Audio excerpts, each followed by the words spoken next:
Welcome to The Business on Radio Verulam, the voice of your local business community.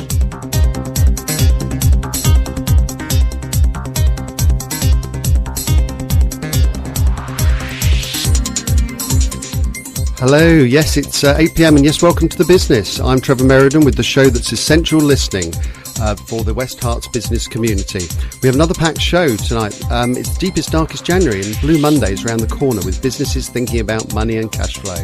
We're at that time of year again when many businesses are frantically filling out their tax returns. So spare a thought at this time for your accountant, what it's like. We'll be asking Keith Grow, the Director at HB Accountants, all about it. And we'll also have a packed panel relating the demise of Jessop's, Blockbuster and HMV, amongst other things. Our high street is changing rapidly, but what of its future? And what about spread betting? Spread betting, Joanna Lumley and a local author, what have they got in common? We'll be asking Andy MacKenzie of Spreadex why the spread betting business based in St Albans decided to support a local author, Michael Crawshaw, and Lumley's Nepalese Challenge Hands Together charity in launching his city-based novel. So we'll also be asking Andy, why should businesses get involved with their local community? And we'll be getting top tips from Graham Lane of Cheeky Monkey and the Hertfordshire Local Enterprise Partnership. And of course, there's our diary planner, a roundup of the week ahead. But first, what's in the news? As ever, I'm joined by Roma Bomick and Victoria Scott, who I hope are on the line. Are you there, ladies? We are. Yes, we are. Okay, lovely to have you. Remotely in snowbound parts of Hertfordshire. Yeah, it proves we broadcast across the county. This is our first completely remote virtual production. It's lovely to have you on board this evening with me. And Roma, what have you noticed in the news this week? Okay, so what do you two think the top-selling item on Amazon was last year? Any guesses? Shades of Grey. A book. Well, let's think now. A book of Shades of Grey. It must be Shades of Grey. No. Of all things, last October, Amazon had a surprising bit of news for a small US-based manufacturer. Their yellow plastic banana slicer had become a top seller in the online retail giant's kitchen category. Mm-hmm. Delighted Monica Haas, owner of Holzer Manufacturing, whose immigrant grandfather Lothar Holzer founded the company in 1938, clicked on the slicer's Amazon product page, and as she skimmed through hundreds of customers' reviews, she started laughing. There were all kinds of very funny, very interesting uses for this banana slicer. Okay. But Really? Really? Well, put it this way. One of the comments was from someone who named themselves Lorena Bobbitt. I shall say no more. Oh dear. Right. So, for small companies with limited marketing budgets, what it proved was that having a product achieve internet fame is a win, even if it's a joke. The Holzer 571, as it's known, which costs $4.89, is currently ranked number 2 in Amazon's mandolins and slices category. The reviews have appeared on blogs and YouTube and have led to a considerable jump in our banana slicer business, says Haas, though she wouldn't disclose exactly what the sales figures were. So, it goes to show the wackiest products can sometimes be the best sellers, so how funny, eh? And I wonder if any of our listeners have got stories of funny or unusual products they've taken to market. Why not tweet us on @RVTheBusiness and tell us? Right, indeed. I mean, that wasn't the opening story that we usually have, is it? I mean, it was full of action, full of bananas as well. It was. Which are very I good thought for you. with this crazy snow weather, it'd be quite good to have something a bit different. Indeed. I can't argue with that. Vicky, what's taken your fancy? Well, I have to say, just on the banana front, I haven't ever taken any fruit to market, but I do have the distinction of having launched a magazine into the UK that I was told no one would want. And that was a bit of a bananas thing to do at the time, but it was actually the first salacious gossip magazine in the UK. And it was at a time when Hello magazine was full of perfect homes and perfect people. And I had to go to market to telling people that really people did want to see Lady Diana's cellulite. And everybody thought I was bananas at the time. Needless to say, there was a huge amount of detraction initially. But the truth was outed, and people did want to see the less gorgeous side of celebrity culture, and the rest is history. So I wasn't seen as bananas shortly later. However, but less of bananas and butts, I don't think I could see this programme out without making some sort of reference to the fact that I'm sitting very, very comfortably and warm in my home office. And it'd be interesting to talk about the culture of remote working. The fact that you can these days tune in and broadcast and interview and conduct business actually from the comfort of your own home as opposed to offices. And there's no doubt about the fact that there's plenty of time and money saved through not travelling to workplaces these days. And there's so many tasks that can be done totally effectively and efficiently without a shared office or the cost of an IT suite or fancy telecom systems. Yes. And in fact, last week I was part of a business continuity program that required us all to actually work remotely for a morning because corporate governance these days requires companies to actually have stringent business continuity programs in place should business disruption occur, and should you therefore need to claim losses on insurance. So what I'd like to know is if people are out there, how important is it to your business to have face-to-face meetings? Do you need that motivation? Do you need that support? Do you need the understanding of the interactions that are going on? Or can you operate much more remotely and save that money? It'd be really interesting to see if there's companies out there that are actually finding that the snow's been a real leveller and they found new ways of doing business that have really worked, or has it really been an absolute disaster and they're really dreading next week? So if you've got any stories about remote working and whether it's working for you or not working, do ring us up on 01727 839 926 or tweet us at Radio Verulam, and let's hear your stories about how the snow's either working or not working for you. Right. Okay. That's very interesting. We hope the listeners will dial in or tweet in or do whatever they want to do in order to get there. Now we should be having our first guest up soon. Keith Grover from HB Accountants. Any sign of him, Vicky, on the line at all? I haven't heard anything yet, I'm afraid. Okay. Don't worry. I'm sure he'll turn up. Anyway, but let me talk about my story that took my eye. I mean, there's obviously most people know that there's been plans for a sweeping reform of the pension system, a simple flat rate state pension. And the talk is that a lot of the focus is on that many of the people entering the workforce will be worse off than under current rules. I mean, the government's white paper shows that there are, however, some short-term gainers in this arrangement. I mean, the headline figure is that there's going to be £144 a week for most people from 2017 at the earliest. But of course, the big thing from our point of view in this show is that it's the self-employed who currently don't build up a state pension will be unambiguously better off in the long run, because they're not earning a second state pension at the moment. They can under this new scheme. It rewards entrepreneurship and fantastic, I say. I mean, what do you say, you two? Sorry, go on. Well, I was going to say, how do you feel about this? The fact that the self-employed will benefit greatly from this change in the flat rate pension scheme. Well, isn't it about time the self-employed did benefit? I think the problem is, as we're going to discuss in our panel session, there's a danger that there are so many fantastic opportunities if you're a larger organisation. But if you're self-employed, you're a smaller business, you do begin to wonder what there is actually out there for you. So I think it's about time we had something that's going to make a difference. Whether it actually does make a difference, of course, is the next question. Right. Now, did I hear you in the background there, Vicky, wave your magic wand there? Yes. And I hope that the result of that is that Keith Grover, Director HB Accountants, might be with us. Are you there, Keith?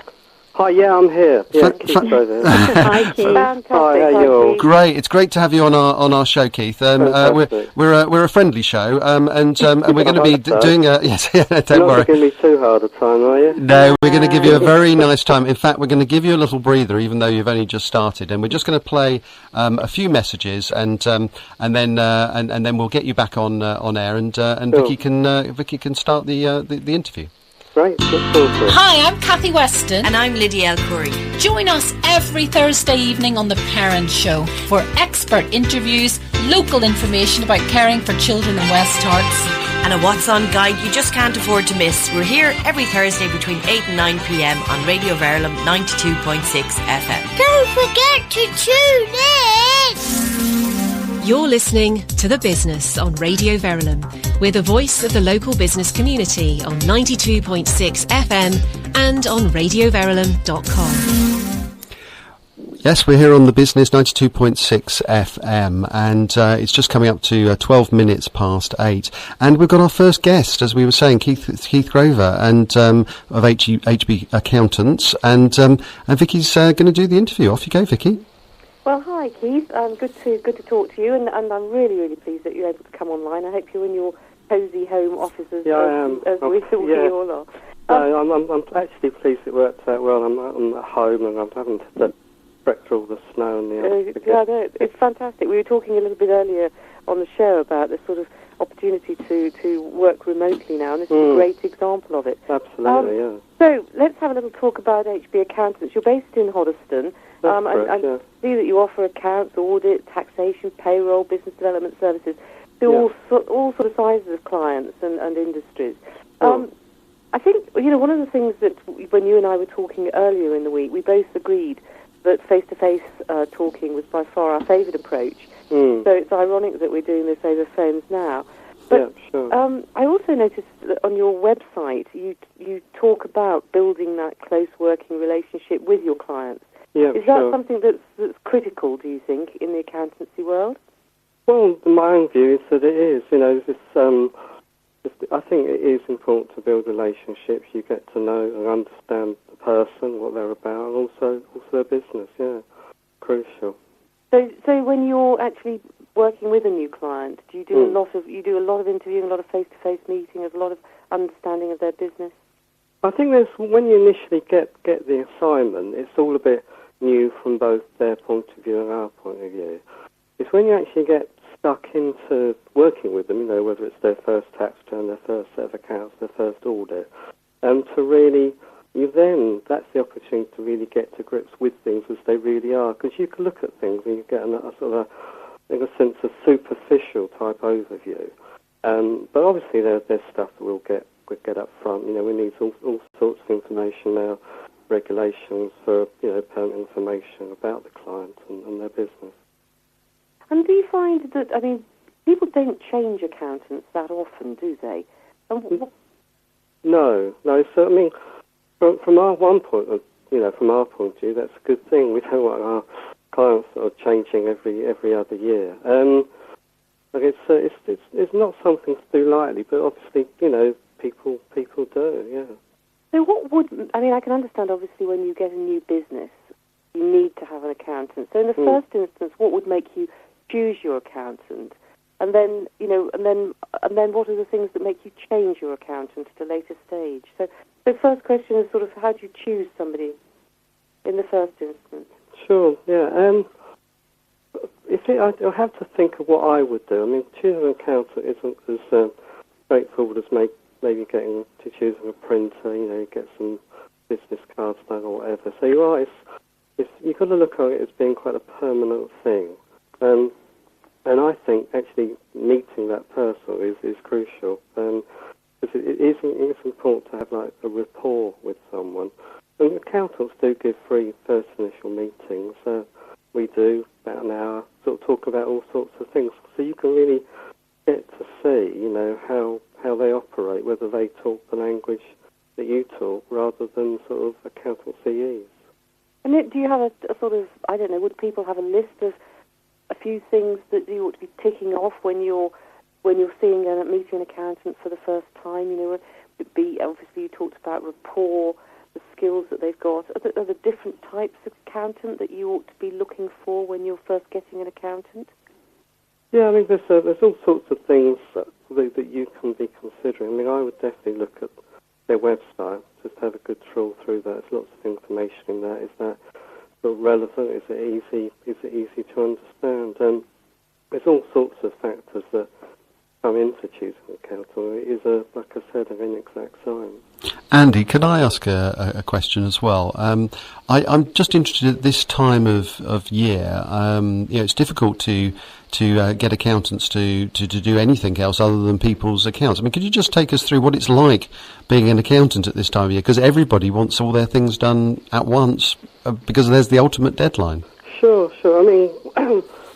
A firm like ours, we have a separate tax department. So we've got a tax partner, John Neighbour, who heads that up, and he's obviously very busy, but we've also got a number of other people that work with him. and they're busy. But in terms of other stuff going on, there's obviously the accounts are kicking off. We deal with quite a few companies that are either European owned or they're owned by US companies, and very, very common for them to have a 31 December year end. Right. Often they want a really quick turnaround. Yeah, I mean, so, we're often in, that second week of January and getting started already. I mean, am I stereotyping most of your clients? I mean, do they all come in sort of hot and bothered and at the last minute, or are they all quite well organised? Or you always get sort of the hardcore, as it were, of clients that are just, they're going to be late. They're always going to be late. They do surprise us now and again. But we've got good systems, so we're in contact with them throughout the year, getting them scheduled in. By and large, it works out fine, but we cheese them along.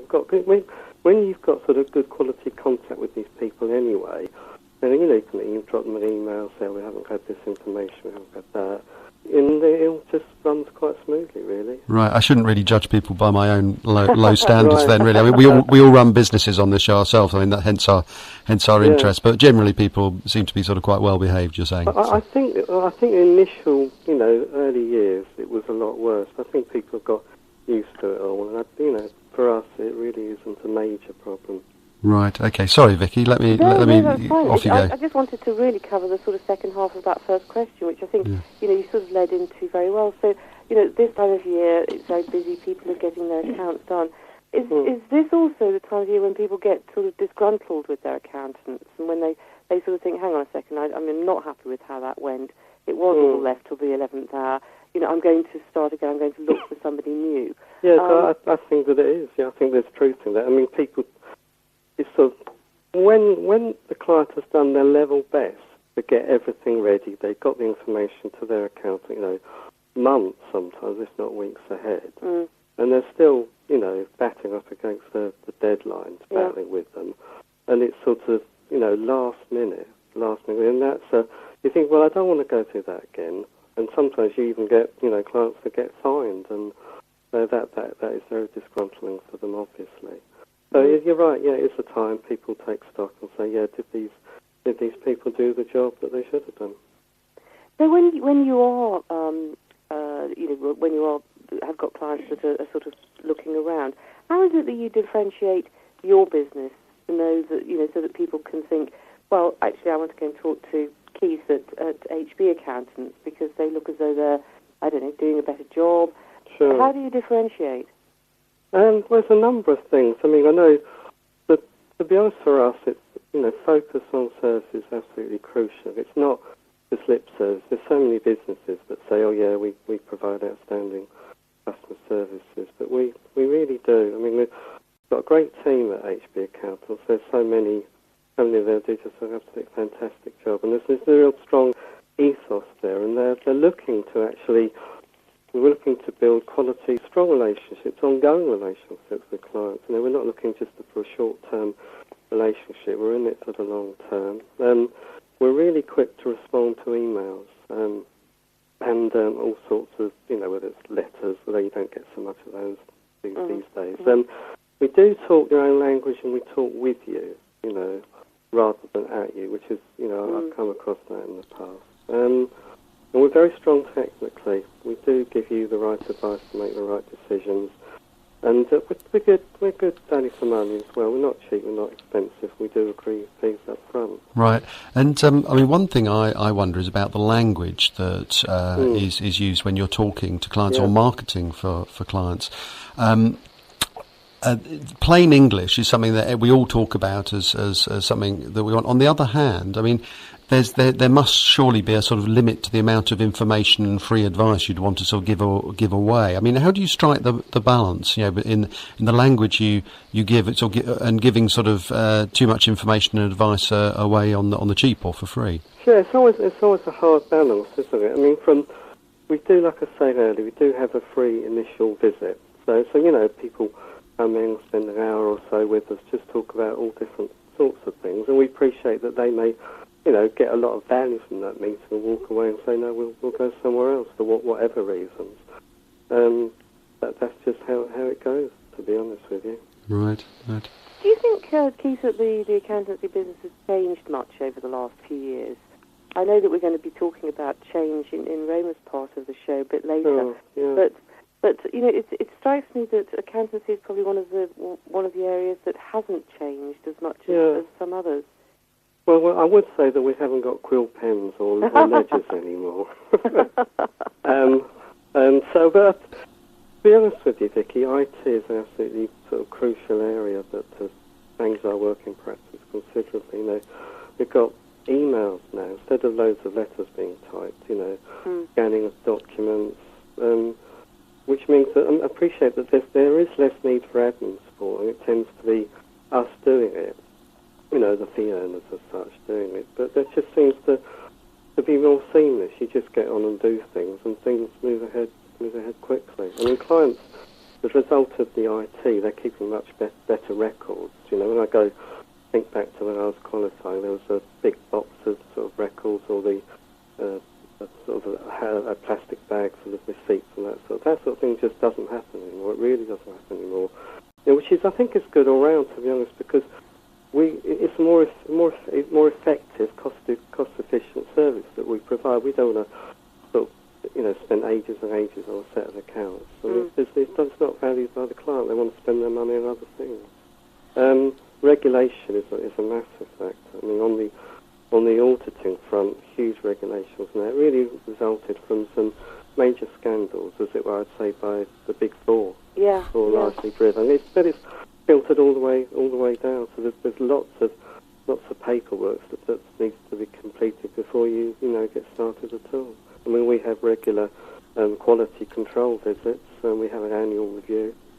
Someone independent comes and looks at everything, and there is less routine work. When I think of when I was training, there was loads of trainings, a whole room full of trainings. But now, because assignments can largely be handled by sort of 1, 2 or 3 people. It's just slightly, we're a flatter organisation than there used to be. There's less routine work.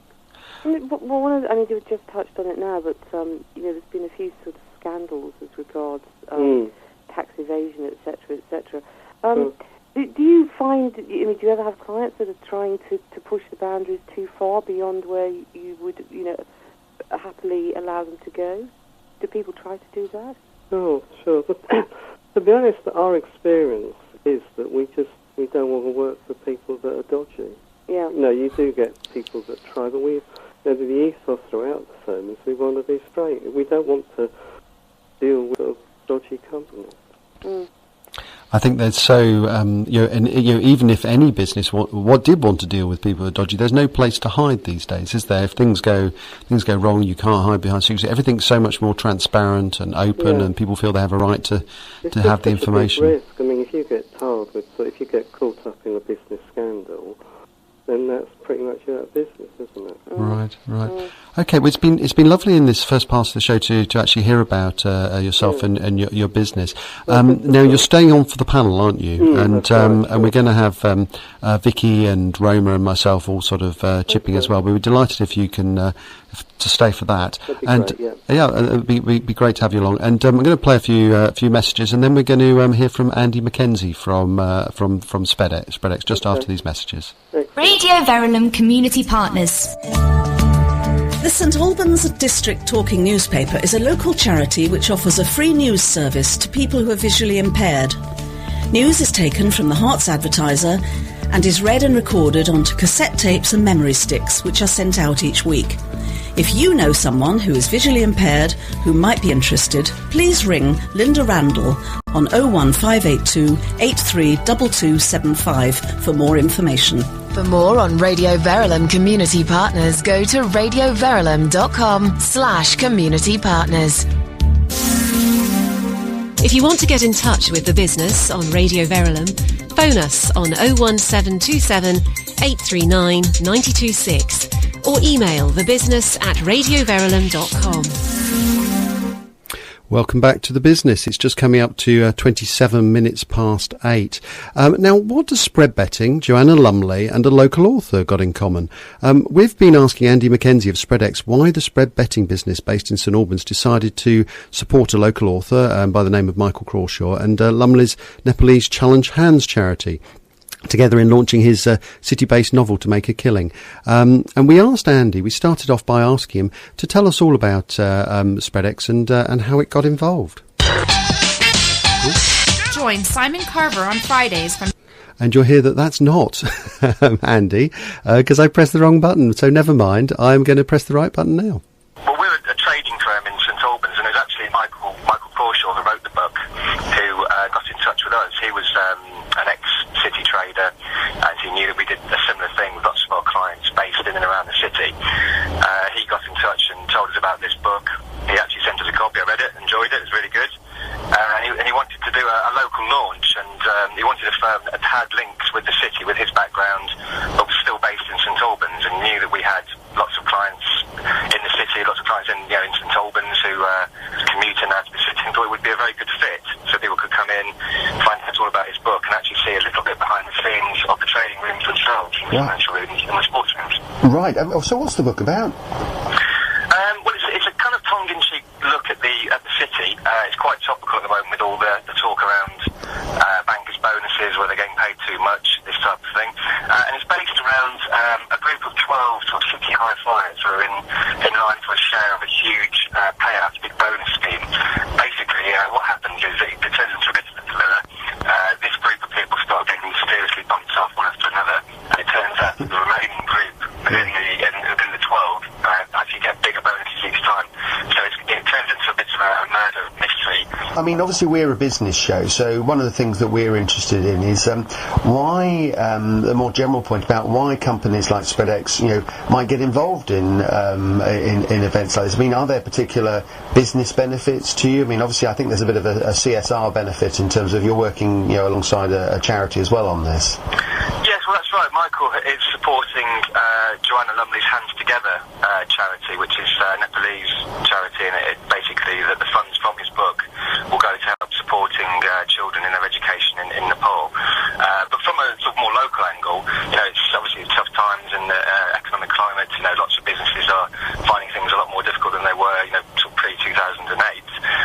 And we always think it's important to try and keep in touch with the local community. I mean, lots of our clients are based around the UK, but as I mentioned before, we do have lots of clients in St Albans.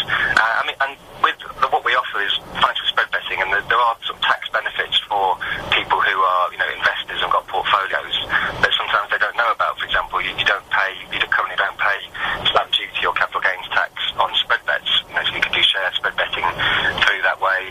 There's lots of different ways that you can actually find benefits. So even just a simple thing like that, with letting sort of business people or investors know alternative ways of perhaps trying to use their money or their investments can always help. Yes, and I mean, a lot of people associate, getting involved with sort of issues around sort of working, with people in the local community and with charities. A lot of people associate it with the sort of a big company thing. Now, your business is how many people? We employ sort of just under 100, probably around about 90 people. Right. At Spreadex, yeah. So would you say that it's important for businesses of all shapes and sizes then to be involved with the local community? Yeah, I mean, it kind of depends on the nature of the business, obviously. If as we've seen lately with all the high street casualties, HMV, Jessops and Blockbusters, there's a lot more focus on the online side of things, which is what Spreadex is. But at the same time, we are based in St Albans, and we do like to try and support the local community where we can. So it does obviously depend on the type of business. If you are more online based and your customers tend to be from all across the country or across the globe, then perhaps there's a less kind of emphasis to be working with the local community. But we still see there's benefits from keeping good contacts with people in the local area. Now, maybe you could just on Michael's behalf just give us a little plug for the book, where it can be bought and so on. Certainly, yeah. Well, the book can be bought at the book launch that we're holding on Tuesday, the 29th of January. Yep. So obviously it's at the Ziggurat in Grosvenor Road, and that's kind of just behind the train station. If anyone wants to come along, they're very more than welcome. They can come and see all the trading rooms and have some champagne and food as well. Right. They just need to email Yeah. And we can obviously just take their details. We just need to give a track of numbers, but they're more than welcome to come along. Books will be sold there, but you can find out more about his book online at tomakeakilling.com. Okay. There's a link there to the book available on Amazon, so you can buy an online digital version as well. Right. As we're the same thing, more moving to the online field. And I believe it might be available in Waterstones in the town as well. Okay. So if you go into there, I'm sure there's copies that are available there. But I recommend it's a good move. It's light-hearted, and you're supporting charity at the same time. Hi, I'm Rachel Bridge, author of How to Start a Business Without Any Money, and you're listening to The Business on Radio Verulam, serving the business community in West Herts. Now we're talking. Thank you very much, Rachel. That was Rachel Bridge, author and friend of the show. Now, we'd love to have your top tips on the show. And just as a reminder of what we mean by top tips, I'm going to play you a little clip from a chap called Andy Parkin from Easy Plan Building Solutions, who's going to talk about things like his best and worst decisions in business. Have a little listen, and you'll see what I mean.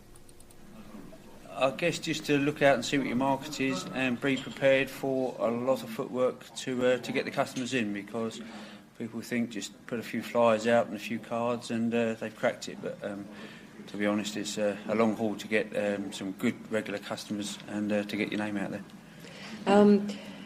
Can you think of a big mistake that you made that you wish you hadn't done? Yeah, I think one mistake I think I did make was not really thinking out a business strategy on the drawing side, and I was coerced into going around just about every real estate business in Hertfordshire. I personally went into every one, but the literature and the marketing messages we had wasn't clear enough, and probably we weren't targeting the right business, and I think I could have probably put the same flyers into all the butchers in Hertfordshire and got the same response. So what would be, is there a light bulb moment? There was a moment when you sort of sat down and thought, that's what we should be doing, this is how we can do it differently? No, I'm still waiting for that big light bulb to go on. The company is really busy actually. We are thinking of getting different people in to push different parts of the business, but we're still looking for that the magic moment to come along. Our time is yet to come. Is there one thing that you might have done differently when you set up? Yes, I think I would have probably set the business up slightly differently, in so much as I would have structured it so that each person had their own part of the business to look after, so we could have promoted the drawing side and the electrical side and the construction side as separate entities, all under the same umbrella. So people with the right knowledge had the right message. Okay. What's been your most brilliant bit of business luck? I think sitting in the sauna at Gosling Stadium, and it just happened to be sitting next to the new MD there, who had fallen out with the incumbent maintenance people, and from then we've got built up quite a good relationship, and we've gone on to build gymnasiums for him in other areas that he's working in. So that was brilliant, fantastic. Thanks very much. And that was Andy Parkin of Easy Plan Building Solutions, with all sorts of daring do tales. Still waiting for his light bulb moment, and talking about lucky breaks in saunas, which sounds a bit odd. I'm rejoined now. I hope I've still got on the line Vicky and Keith. Are you both still there? Yeah. Hi there. Fantastic. Right. It's great, and also a great relief to know that. Now, this is the part of the show, of course, where we talk about our make our discussions, and I'm going to hand over to Roma. Are you still there, Roma? I am, yes. Fantastic. Take it away. Yeah. Okay, so every show we debate big business issues, and this week, as you've just said, we're welcoming back Keith Grover, Director at HB Accountants. Hello, Keith. Hiya. Hello, and we're joined by our very own Vicky this week. Hi, Vicky. Still here. Unfortunately, those of you that follow us on Twitter will have seen that we were supposed to have Hannah Morton-Hedges from Momentum Careers Advice with us. Unfortunately, she's been unavoidably detained. We hope everything gets sorted, Hannah. So Vicky's very kindly agreed to join us on the panel instead. Okay, so welcome both, and on to our first topic for discussion. In the last few weeks, despite surveys telling us that business owners are optimistic about 2013, and as we said before, haven't we, Trevor, we like to be an optimistic show. You very much do, yes. We're super optimists here, yes. We've had a number of larger companies disappear from the high street. Recently we had Jessop's, and then more recently Blockbuster, and of course HMV. All are said to be suffering from the advent of online shopping, and failing to change with the demands of the 20th century consumer is what they're all being accused of. So, if things are changing so radically, are we about to see the end of the high street store? Do people really prefer going online to popping out to the shops? Can you internet-proof your business? So, first of all, Keith, perhaps you'd like to tell us, what do you think? Do you have clients in this sector? What are your thoughts about the way the Internet's impacting on retail? I think the impact is really huge. I mean, I'm, personally disappointed that some of these companies, HMV, I look forward to browsing, their cheap DVDs and that sort of thing. But things have changed. Online shopping is huge now. A few years ago, it was quite small, but to be honest with you, I enjoy going out looking around for bargains and buying. It's the touchy-feely side of things. Yeah. I mean, it's interesting, isn't it? We're such social animals. Part of the enjoyment for some of us of shopping is the fact that you're out and about. We've lost a lot of bookshops, of course. Yeah. We've got a Waterstones, thankfully, still in St Albans. Yeah, I don't know how much longer that will be. I do have concerns about them. Vicky, what are your... They were part of HMV, weren't they? And they got sort of pulled out. They're still going, but I desperately want them to continue. Likewise. I mean, interestingly, they've just had a huge refit, I've noticed. Yeah, I was surprised to see that. But interestingly, so did Jessop's. Yeah. And now they're closed, which is a bit sad. Well, perhaps the learning point is to don't have a refurbishment. No. That must be where the money went. Vicky, what are your thoughts? Well, I think, we were talking about it a bit earlier in terms of, needing to change with the times. But actually the reality, of course, is you need to change ahead of the times. And I think that for all of these brands, they really have been able to see this coming.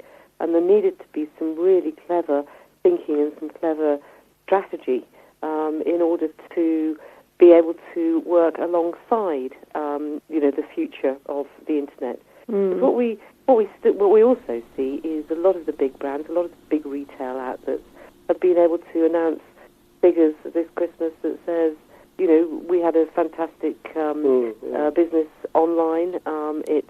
It grew by 3% or 30% or what have you, and the in-store business, tucked along quite comfortably. So actually, they're changing the shape of their business and managing accordingly.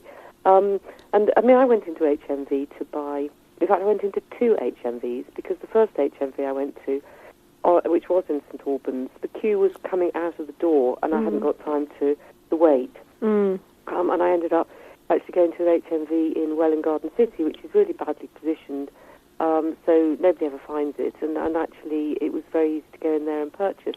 But it did make me think, well, they're forcing people to go online because actually no one's going to wait at Christmas in a queue for 3/4 of an hour to get served. So something wasn't going right there. I had exactly the same experience as you, Vicky, actually, that I was in a queue, and you're in a queue, and particularly around Christmas time, you just think, I just can't be bothered. I'll just go and buy it online or look. And so I am slightly old school in that I do like to leaf through record collections and get and sort of mull it over. But then I'll probably just go home and buy it because it's just a bit easier, really, isn't it? And likewise, Blockbuster, the little Blockbuster in Harpenden, it is was a little dive. It was dirty, it was grubby, it was unpleasant.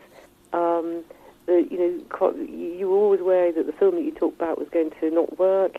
So it just didn't keep up. It didn't keep ahead. It didn't figure out how it was going to cope with love film or all the different mechanisms that you can now get film. I also saw a lot of it's quite interesting when you look at these things on social media, of course, where HMV, Blockbuster and so on weren't on enough probably, and along with online purchase. See, actually a lot of that actually was don't feel sorry for Blockbuster and HMV and so on, because actually all that's happened is this is a classic case of businesses that didn't modernise, that didn't move the time. Maybe that's a bit harsh. I mean, Twitter and so on can be. I do feel that some industries do have a shelf life.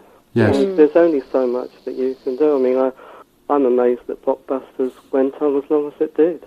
That's sort of the idea of downloading films, that sort of thing. It's been around for a while, but I think it's just become more the norm.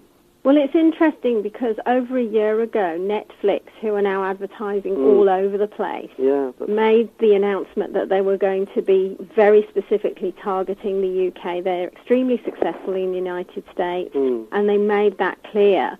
And bearing that in mind, you would have expected to see some kind of response from the likes of Blockbuster, but you didn't. And so it's an interesting thought, are we in the UK a little bit behind the times?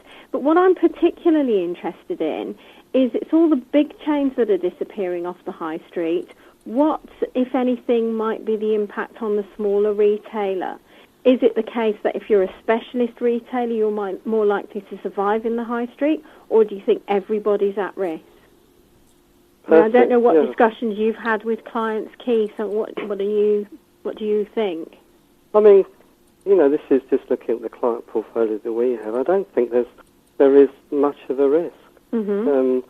But the sort of industries that have been affected have been more sort of the things that they supply are sort of are readily changeable. You can download information.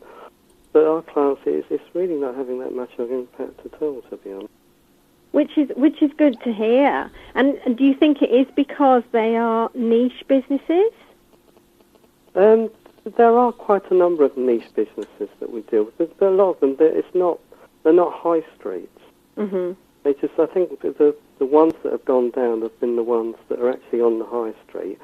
They're competing with big supermarkets and that sort of thing. But all the we've got a real mix of clients, and I am glad to say that most of them, if not all of them, are not doing too badly. They all want to do better than they are currently, but it's not as though we've got loads of clients sort of falling over, as it were. So good news for the shops in St Albans and Hertfordshire, Absolutely. Essentially. And I don't think. I mean, to be honest, I don't think any of these are a surprise, are they? I think the big boys. The ones that you've particularly named, the fact they've been hanging on by a thread for as long as they have has been more of a surprise than the fact that they finally kicked the bucket. It would be what I'd say, really.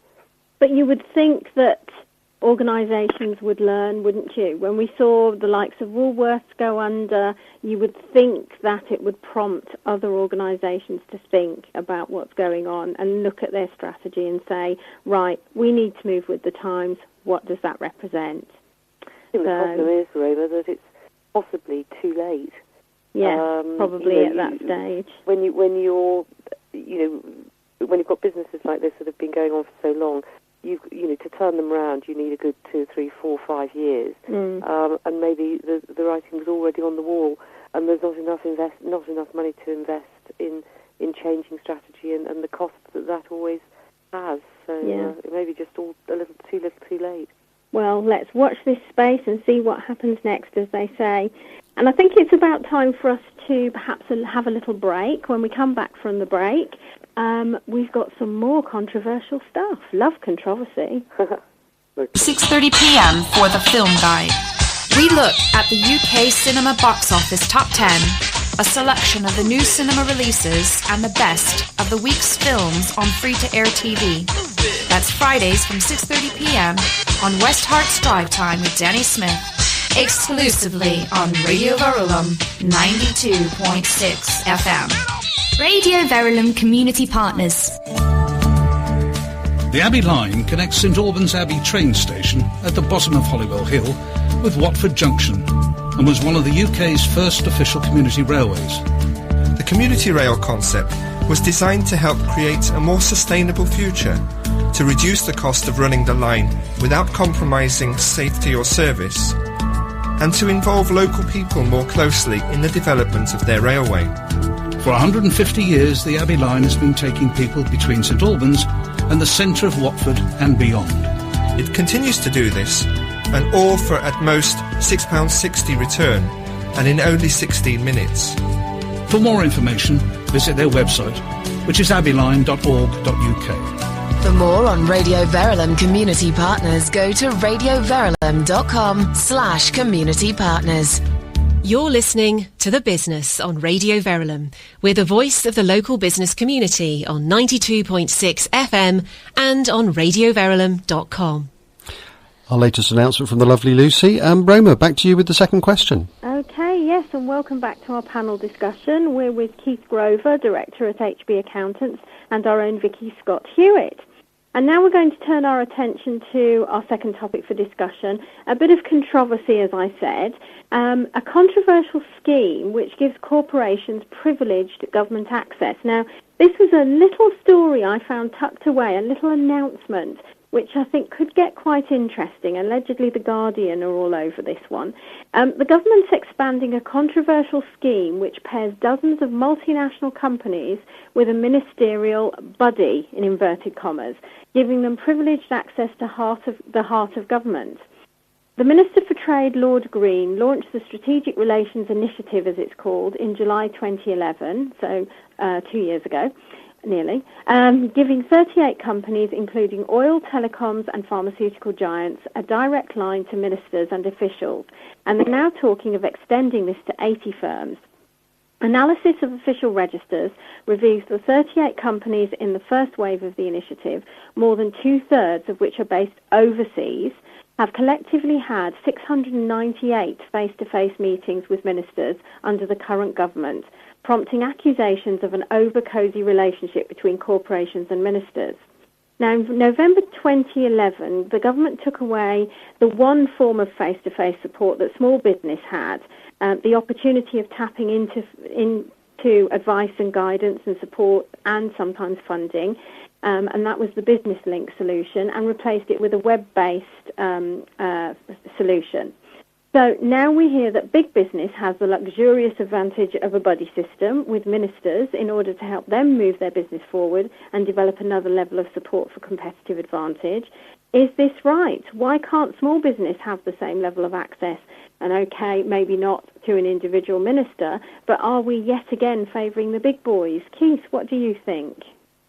Yes, it's a tough one, really. I can see both sides of it, because, big businesses are really important. I don't think it's an either-or. I think the small businesses are absolutely crucial. I mean, I think it's 95% of all businesses employ less than 20 people. Mm-hmm. There's a huge number. I know that the Federation of Small Businesses, they're a strong lobby group, aren't they? Yes. And there is an all-party parliamentary small business group, and I think that should be beefed up massively. If they're going to be even-handed about this, then appreciate that they're going to have there's going to be ministers assigned to particular industry sectors. But I think it needs to be counterbalanced by an increased listening to these two other bodies. Do you think we need something that is effectively free to business, or do you think it's a good thing for businesses to have to pay for advice and guidance? You're speaking to an accountant, Oh, yes, but we know that you have a long relationship with your clients. I know. I think where it comes in best, where it works best, to be honest, right, is to do business startups. I think Business Link were very good at doing that. Like a one-stop shop, people would turn up with all different questions. They hadn't really got any experience of business at all. They'd sit down with a particular person who would then link them in with other people.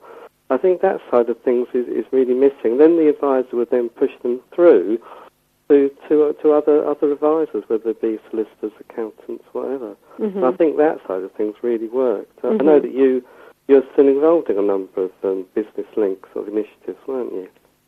Yes, I was for a while. I was a business advisor. We ran a different solution in Herts, Beds and Bucks to the rest of Business Link, and we were very much aware that the solution was not the best. I think there were huge gaping holes in a lot of it, and there was the accusation that there were advisors who had never run businesses before, and I think that was probably a fair accusation. I think it's very hard to get the consistency, isn't it? Yeah. You've got all sorts of different advisors, and some of them are absolutely great, and some of them are just, decidedly average. Really. Can I just ask a question here? Well, I just thought, isn't really, the sort of utopia that we're talking about in the buddy system, where actually these sorts of things happen with, when we get to a point where these sorts of things happen within businesses as a matter of course, because businesses recognise this, and there doesn't have to be a sort of a government scheme or a system, or am I just being too idealistic in this? I don't think you're being idealistic at all. What I do think is still lacking is some kind of independent focus, bringing businesses together. I've always been a big fan of peer mentoring, where you bring businesses of similar size but non-competing together and give them a chance to discuss ideas around strategy, to share experiences. And you can also involve the complementary services or the additional services like accountants and lawyers, so they've got the right kind of advice alongside. But some kind of forum where these discussions can go on. But it's very difficult to decide who should be the vehicle to bring that together, because I guess you could always argue that people have got agendas. So I don't know if there is a solution out there. There certainly doesn't seem to be much of a solution at the moment, and I think that... as has been pointed out, the SMEs, which are the backbone of the economy and certainly is our real route out of the situation that we're in at the moment, always seem to be left slightly in the cold or not as well supported as they could be and should be. And like Keith, I don't have a particular problem with the concept of big business being looked after or being buddied or what have you. But it's a massive amount of expense, and you've already got enormous networks and enormous amounts of talent at their disposal, whereas small to medium businesses just don't have that amount of available talent. They haven't got the time, they haven't got the funds, and yet we just always seem to let them down.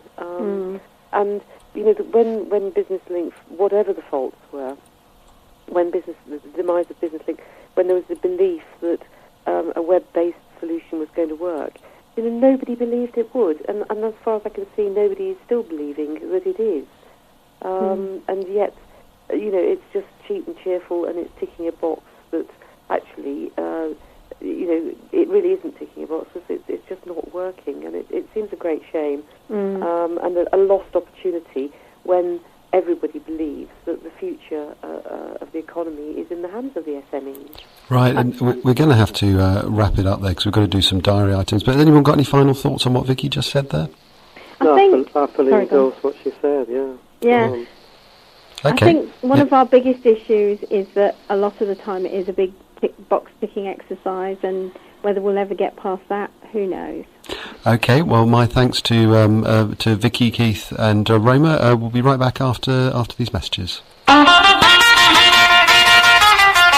Join me, John Stevenson, every Friday afternoon on Friday Focus, where we interview politicians. You're the Minister of State for Business Enterprise. Mm-hmm. One of your key responsibilities is to ensure enterprise has access to finance. So what are you doing to ensure they get it? Entertainers. We've managed to catch up with the legendary Buddy Greco. That happens when you get old. You become legendary. I've interviewed a lot of people, Toya. Where do I start with you? You're a rock star, you're an actress, you're a songwriter, you're an author, you're a TV presenter. Well, I just like working.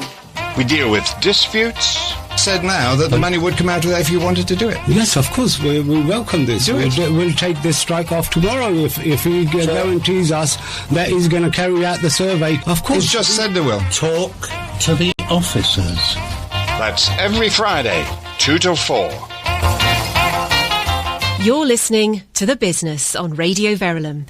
We're the voice of the local business community on 92.6 FM and on radioverulam.com. Yes, welcome back to The Business. Now we're in the final leg of our show, and Vicky and Roma will be joining with me and actually talking about a few diary items that are coming up. We've got about 3 or 4 minutes or so.